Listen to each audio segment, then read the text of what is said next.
गुरुर्ब्रह्मा गुरुर्विष्णु गुरुर्देवो महेश्वर गुरुर्साक्षात् परं ब्रह्म तस्मै श्री गुरवे नमः। ध्यानमूलं गुरुमूर्ति पूजामूलं गुरुपदं ज्ञानमूलं गुरुवाक्यं मोक्षमूलं गुरुकृपा। ओम नमो भगवते वासुदेवाय।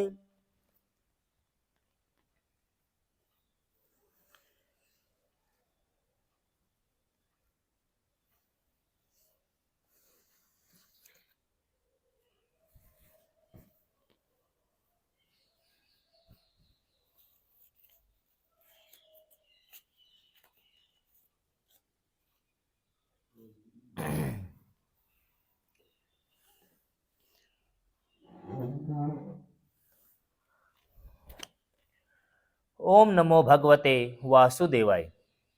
कल हमने पढ़ा श्री नारद जी ने एक महिला जो तरुण युवती थी, उसके दो बेटे जो बूढ़े थे। उस महिला का नाम भक्ति और उसके दोनों बेटे ज्ञान और वैराग थे। उसमें बताया गया कि भक्ति तरुण रहती है और ज्ञान और वैराग दोनों वृद्ध हो जाते हैं। तो आज हम पढ़ेंगे दूसरा अध्याय, भक्ति का दूर करने के लिए नारद जी का उद्योग। नारद जी ने कहा, बाले तुम व्यर्थ ही अपने को क्यों खेद में डाल रही हो? अरे तुम इतनी चिंतातुर क्यों हो? भगवान श्री कृष्ण के चरण कमलों का चिंतन करो, उनकी कृपा से तुम्हारा सारा दुख दूर हो जाएगा। जिन्होंने कौरवों तक के अत्याचारों से द्रौपदी की रक्षा की थी और गोप सुंदरियों को स्नात किया था, वे श्री कृष्ण कहीं चले थोड़ी गए हैं। फिर तुम तो भक्ति हो, सदा उन्हें प्राणों से प्यारी हो। तुम्हारे बुलाने पर तो भगवान नीचों के घर में चले जाते हैं। सत्य, त्रेता, द्वापर, इन तीनों युगों में ज्ञान और वैराग के मुक्ति के साधन थे, किंतु कलयुग में तो केवल भक्ति ही ब्रह्म सायुज्य मोक्ष की प्रदान करने वाली है। यह सोचकर ही परम आनंद चिन्ह मूर्ति ज्ञान स्वरूप श्री हरि ने अपने सत्य स्वरूप से तुम्हें रचा है। तुम साक्षात श्री कृष्णचंद्र की प्रिया और परम सुंदरी हो। एक बार जब तुमने हाथ जोड़कर पूछा था कि मैं क्या करूं, तब भगवान ने तुम्हें यही आज्ञा दी थी कि मेरे भक्तों का पोषण करो। तुमने भगवान की वह आज्ञा स्वीकार कर ली, इससे तुम पर श्री हरि बहुत प्रसन्न हुए। तुम्हारी सेवा करने के लिए मुक्ति को तुम्हें दासी के रूप में दे दिया और इन ज्ञान वैराग को पुत्रों के रूप में। तुम अपने साक्षात स्वरूप से वैकुंठ धाम में ही भक्तों का पोषण करती हो। भूलोक में तो तुमने उनकी पुष्टि के लिए केवल छाया रूप धारण कर रखा है। तब तुम्हें मुक्ति, ज्ञान और वैराग को साथ लिए पृथ्वी तल पर आई और सतयुग से द्वापर पर्यंत बड़े आनंद से रही। कलयुग में तुम्हारी दासी मुक्ति पाखंड रूप रोग से पीड़ित होकर क्षीण होने लगी, इसलिए वह तो तुरंत ही तुम्हारी आज्ञा से वैकुंठ लोक को चली गई। इस लोक में भी तुम्हारे स्मरण करने से वह आती है और फिर चली जाती है, किंतु इन ज्ञान वैराग को तुमने पुत्र मानकर अपने पास ही रख छोड़ा है। फिर भी कलयुग में इनकी उपेक्षा होने के कारण तुम्हारे ये पुत्र उत्साहहीन और वृद्ध हो गए हैं। फिर भी तुम चिंता न करो, मैं इनके नव जीवन का उपाय सोचता हूँ। सुमुखी, कली के समान कोई भी युग नहीं है। इस युग में मैं तुम्हें घर घर में प्रत्येक पुरुष के हृदय में स्थापित कर दूंगा। देखो, अन्य सब धर्मों को दबाकर और भक्ति विषय के महा उत्सवों को आगे रखकर यदि मैंने लोक में तुम्हारा प्रचार न किया तो मैं श्री हरि का दास नहीं। इस कलयुग में जो जीव तुमसे युक्त होंगे वे पापी होने पर भी बेखट के भगवान श्री कृष्ण के अभय धाम को प्राप्त होंगे। जिनके हृदय में निरंतर प्रेम रूपिणी भक्ति निवास करती है, वे शुद्ध अंतःकरण पुरुष स्वप्न में भी यमराज को नहीं देखते। जिनके हृदय में भक्ति महारानी का निवास है, उन्हें प्रेत, पिशाच, राक्षस, दत्ते आदि स्पर्श करने में भी समर्थ नहीं हो सकते। भगवान तप, वेदा ध्यान, ज्ञान, कर्म आदि किसी भी साधन से वश में नहीं किए जा सकते। वे केवल भक्ति से ही वशीभूत होते हैं। इसमें श्री गोपी जिन प्रमाण है। मनुष्यों का सहस्त्रों जन्मों के पुण्य प्रताप से भक्ति में अनुराग होता है। कलयुग में केवल भक्ति ही सार है। भक्ति से साक्षात श्री कृष्णचंद्र सामने उपस्थित हो जाते हैं। जो लोग भक्ति से द्रोह करते हैं वे तीनों लोकों में दुख ही दुख पाते हैं। पूर्व काल में भक्त का तिरस्कार करने वाले दुर्वासा ऋषि को बड़ा कष्ट उठाना पड़ा था। बस व्रत, तीर्थ, योग, यज्ञ, ज्ञान चर्चा आदि बहुत से साधनों की कोई आवश्यकता नहीं है। एकमात्र भक्ति ही मुक्ति देने वाली है। सूत जी कहते हैं, इस प्रकार नारद जी के निर्णय किए हुए अपने महात्म्य को सुनकर भक्ति के सारे अंग पुष्ट हो गए। वे उनसे कहने लगी। भक्ति ने कहा, नारद जी आप धन्य हैं, आपकी मुझ में निश्चल प्रीति है। मैं सदा आपके हृदय में रहूंगी, कभी आपको छोड़कर नहीं जाऊंगी। साधो, आप बड़े कृपालु हैं, आपने क्षण भर में मेरा सारा दुख दूर कर दिया, किंतु अभी मेरे पुत्र में चेतना नहीं आई है। आप इन्हें शीघ्र ही सचेत कर दीजिए, जगा दीजिए। सूत जी कहते हैं, भक्ति के ये वचन सुनकर नारद जी को बड़ा करुणा आई। वे उन्हें हाथ से हिला डुलाकर जगाने लगे। फिर उनके कान के पास मुंह लगाकर जोर से कहा, ओ ज्ञान जल्दी जग पड़ो, ओ वैराग जल्दी जग पड़ो। फिर उन्होंने वेद ध्वनि, वेदांत घोष और बार बार गीता पाठ करके उन्हें जगाया। इससे जैसे तैसे बहुत जोर लगाकर उठे, किंतु आलस्य के कारण वे दोनों जम्भाई लेते रहे। नेत्र उघाड़कर देख भी ना सके। उनके बाल बगुलों की उनके बाल बगुलों की तरह सफेद हो गए थे। उनके अंग प्राय सूखे काठ के समान निस्तेज और कठोर हो गए थे। इस प्रकार भूख प्यास के मारे अत्यंत दुर्बल होने के कारण उन्हें फिर से सोता देख नारद जी को बड़ी चिंता हुई। वे सोचने लगे, अब मुझे क्या करना चाहिए। इसकी यह नींद और भी इससे बढ़कर इनकी वृद्धावस्था कैसे दूर हो। शौनक जी इस प्रकार चिंता करते करते वे भगवान का स्मरण करने लगे। उसी समय यह आकाशवाणी हुई कि मुने, खेद मत करो, तुम्हारा यह उद्योग निसंदेह सफल होगा। देवऋषि, इसके लिए तुम एक सत्कर्म करो। वह कर्म तुम्हें संत शिरोमणि महानुभाव बताएंगे। उस सत्कर्म का अनुष्ठान करते ही क्षण भर में उनकी नींद और वृद्धावस्था चली जाएगी, सर्वत्र भक्ति का प्रसार होगा। यह आकाशवाणी वहां सभी को साफ साफ सुनाई दी। इससे नारद जी को बड़ा विस्मय हुआ। वे कहने लगे, मुझे तो इसका कुछ आज से समझ में नहीं आया। नारद जी बोले, इस आकाशवाणी ने भी गुप्त रूप से बात कही है। यह नहीं बताया गया कि कौन सा साधन किया जाए जिससे इनका कार्य सिद्ध हो। वे संत न जाने कहाँ मिलेंगे और किस प्रकार उस साधन को बताएंगे। अब आकाशवाणी ने जो कुछ कहा है उसके अनुसार मुझे क्या करना चाहिए। सूत जी कहते हैं, सौनक जी तब ज्ञान वैराग को दोनों को वही छोड़कर नारद मुनि वहां से चल पड़े। प्रत्येक तीर्थ में जा जाकर मार्ग में मिलने वाले मुनीश्वरों से वह साधन पूछने लगे। उनकी उस बात को सुनते तो सब थे, किंतु उसके विषय में कोई कुछ भी निश्चित उत्तर न देता। किन्हीं ने उसे ऐसा बताया, कोई बोले इसका ठीक ठीक पता लगाना कठिन है, कोई सुनकर चुप रह गए, कोई तो अपनी अवज्ञा होने के भय से बात को टाल टूल कर खिसक गए। त्रिलोकी में महान आश्चर्यजनक हाहाकार मच गया। लोग आपस में कानाफूसी करने लगे।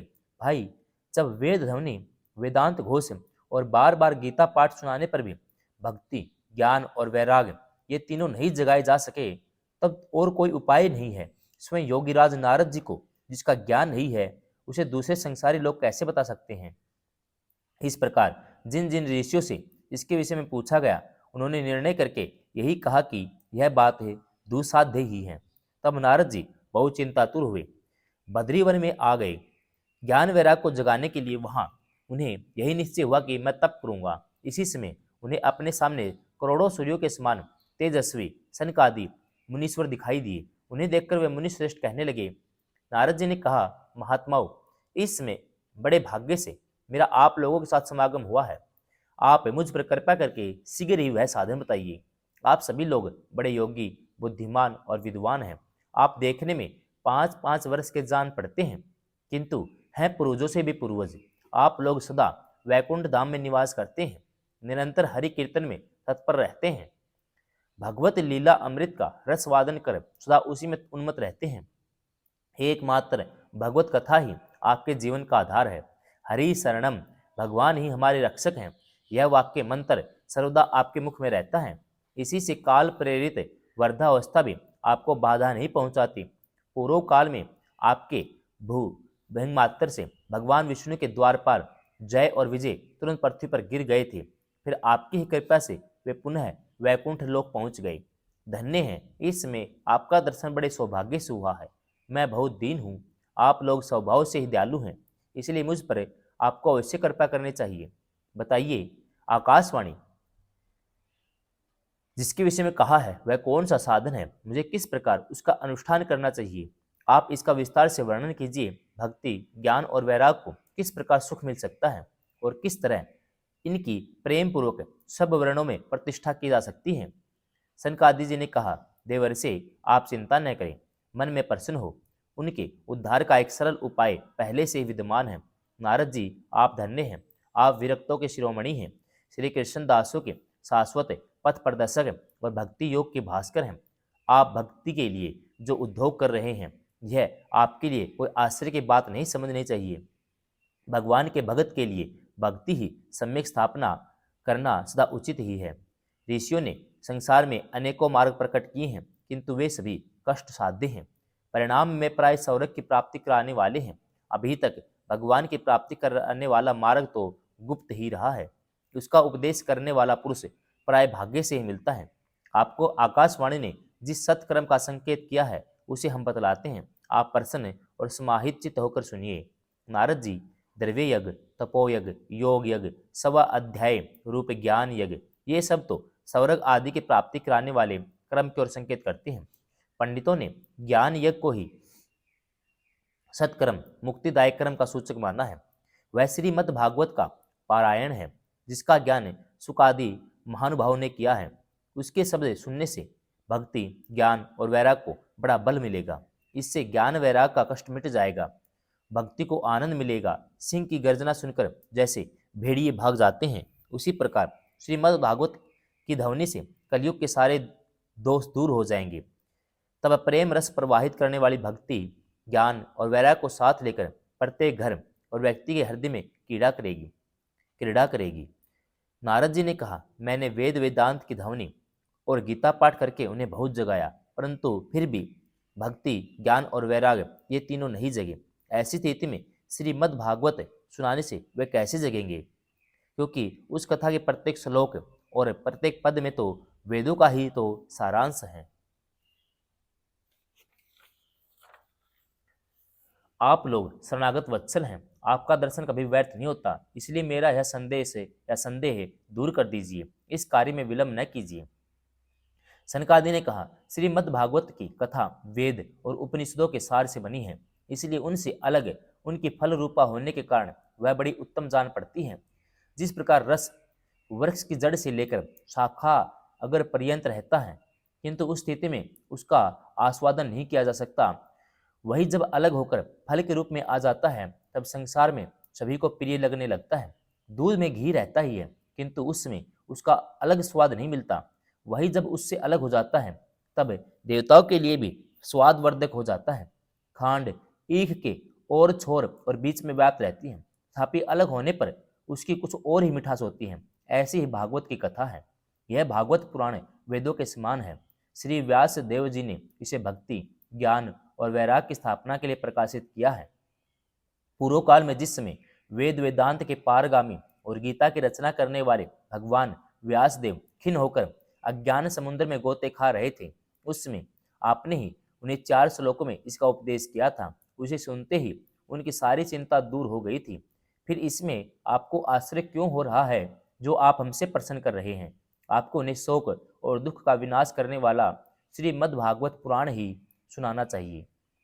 नारद जी ने कहा, महानुभाव, आपका दर्शन जीव के संपूर्ण पापों को तत्काल नष्ट कर देता है।